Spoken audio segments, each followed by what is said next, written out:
Bismillahirrahmanirrahim.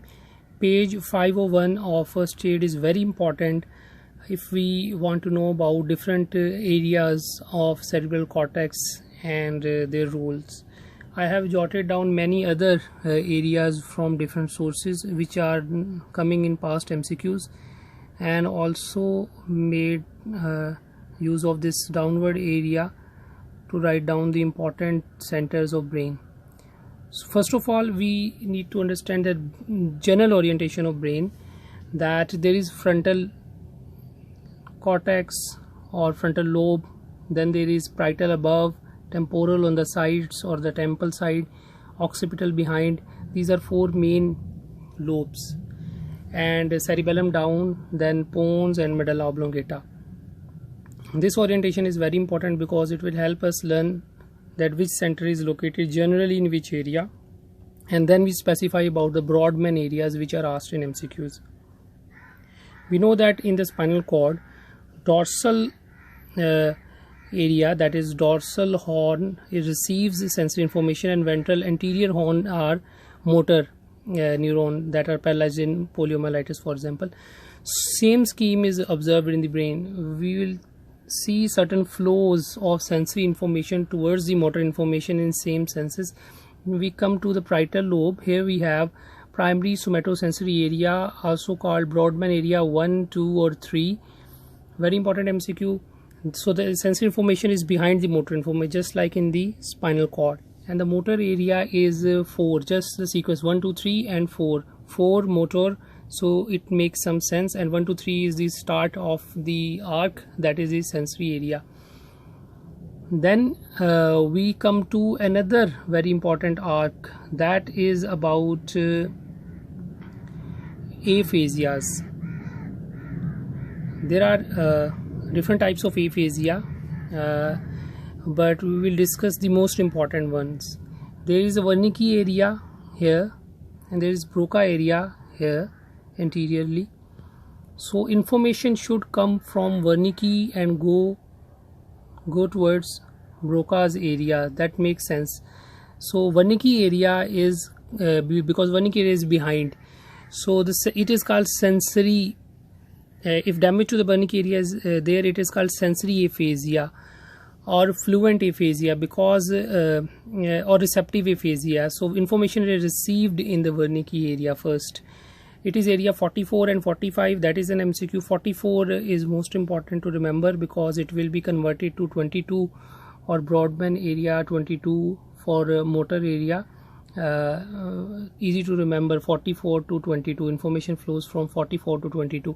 So Wernicke area is behind, so it is receiving input. I'll explain how it receives input, because the temporal lobe has center for auditory cortex. So the primary auditory cortex, area 41 and 42, that is asked in MCQ. The primary auditory cortex, it is just behind the location of our ears. You can remember the temporal lobe where our ears are, just behind them is primary auditory cortex. So brain has made some sense here to the external environment. So this is a primary auditory cortex, area 41 and 42, and then Wernicke area is side by it. It receives sensory information, because once we receive information, then we'll speak from Broca area. So the primary auditory cortex first receives information and then send it into association area, that is sound perception area. That is the other name of Wernicke area, just behind it. Area 41, 42, then 44, 45, skipping the 43, just in between, you can see. So this is the flow of information, that from ears into the primary auditory cortex, then to the receptive area, Wernicke area, that is called association area, sound perception area. It is located in the superior temporal gyrus. We can see the temporal gyrus, and then this is Wernicke area. It is in the superior temporal gyrus. Sometimes they ask question, where is Wernicke area? Sometimes they say, what is Wernicke area? Sometimes they say, what sort of aphasia it has? It has sensory aphasia because information is received inside it, that is from the primary auditory cortex. It is received in the association area of auditory cortex, auditory association area. It is explained down here that auditory association area is basically Wernicke area of area 44, where sound is perceived, versus auditory cortex area 41-42, where sound is received. So reception and perception are two different things. So when there is no perception of sound in the association area, one cannot know what he is perceiving. It is called receptive aphasia or sensory aphasia. Because Broca area is in contact, that is motor area, so he will speak, or he or she will speak fluently, but won't understand what he or she is listening. So the arcuate fasciculus joins these two areas. You can see here Wernicke 44-22 expressive area, that is Broca area. You can see it is on the inferior side of the frontal lobe. So the MCQ asked is that where is Broca area is located. It is the inferior frontal gyrus. Just we learn that Wernicke is the superior temporal gyrus. It is superior temporal, and that is inferior frontal. These are two MCQs. And area is 44, and it is expressive aphasia because motor is located interiorly. It is called motor aphasia. So people with Broca aphasia cannot speak properly, unlike Wernicke where they have fluent speech and comprehension issue. Here they have speech issue, or there are broken words. For Broca aphasia, you can remember broken words, or non-fluent aphasia. The words are not in fluency because they cannot speak. That is the motor area. So three types of MCQs: location of area, its Brodmann number, its different names, expressive, and so arcuate fasciculus joins the two. So if arcuate fasciculus is damaged, it is called conductive aphasia. That is another MCQ because it conducts between the sensory receptive Wernicke area and motor Broca area. So three types of MCQs are asked here. Then there is another MCQ about global aphasia. Global aphasia will be damage to both the Wernicke and Broca's area. That is covered down here. That global aphasia, lesion of perisylvian region. Sometimes they say the perisylvian region, and sometimes Broca and Wernicke combined lesion. So MCQ can be asked by twisting it, saying that it is perisylvian region because perisylvian region also has a component from both. So that's why maybe that is asked. Otherwise, you can see here the sylvian fissure. So perisylvian area is in between, so it damages the both sides are damaged. So it is global aphasia. Otherwise, it is global aphasia when both Wernicke and Broca's are damaged, and conductive aphasia if arcuate fasciculus is damaged. As another MCQ about aphasia is that anomic aphasia, lesion in the angular gyrus, that is Brodmann area 39, not shown in this picture. You have to remember that A for angular anomic aphasia. That is another type of aphasia asked in MCQ. So after covering the sensory and motor areas, then sensory and motor aphasias, we will cover some other very important cerebral centers. That is the first is the primary visual cortex, area 17. It is located in the occipital lobe. We know that visual pathway follows posteriorly till the occipital lobe, and primary visual cortex is located in area 17. That is asked. And secondary visual cortex, just like we had primary auditory cortex 41-42, then secondary auditory cortex, or sometimes called auditory association area as Wernicke area.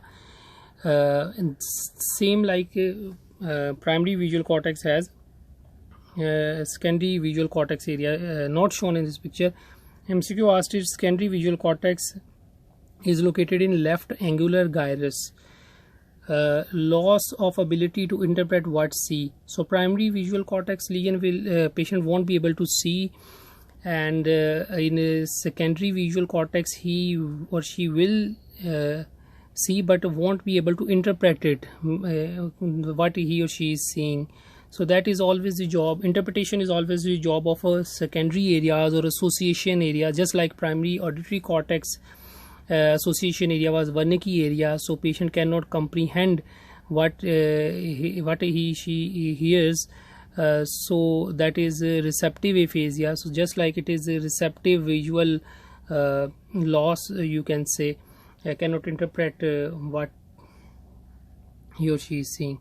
So MCQ comes from secondary visual cortex and primary visual cortex. You can add on this picture.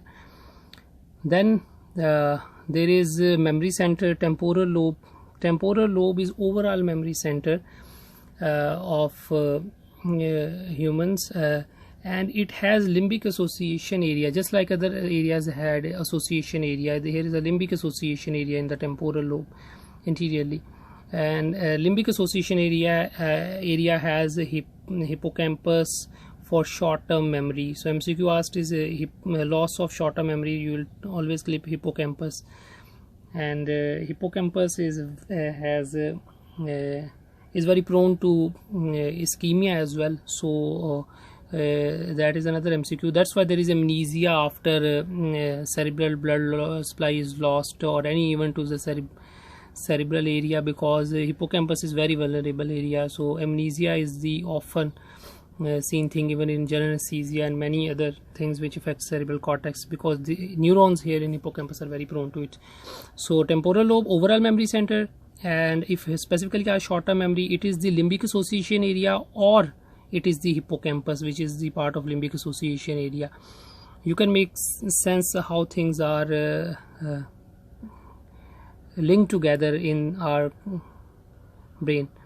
And then prefrontal cortex, that is for motivation, and certain patient with prefrontal cortex cannot make proper judgment, and there is depression seen in those patients. That is sometimes asked question. And now we move on to some other centers not shown above. That relay center of body is thalamus. All sensory information goes through thalamus towards the higher cortices, except olfaction. That is another MCQ. Olfaction goes directly. And hypothalamus, it has thirst center, hunger center, satiety center, temperature center. Anterior hypothalamus has temperature control. Ventromedial nucleus is satiety center. Lateral nucleus is hunger center. These are covered in hypothalamus video I'll upload. And the thirst is in hypothalamus, that is also given in renal chapter. Then anomic aphasia lesion is in the angular gyrus Brodmann area 39. We know that it is somewhere here between 44 and 22, in between Wernicke and Broca. There is area 39 not shown here. It is for anomic aphasia. So other type of aphasia we already covered. Global aphasia is perisylvian region. Broca and Wernicke, both area of damage will lead to global aphasia, receptive as well as motor or expressive.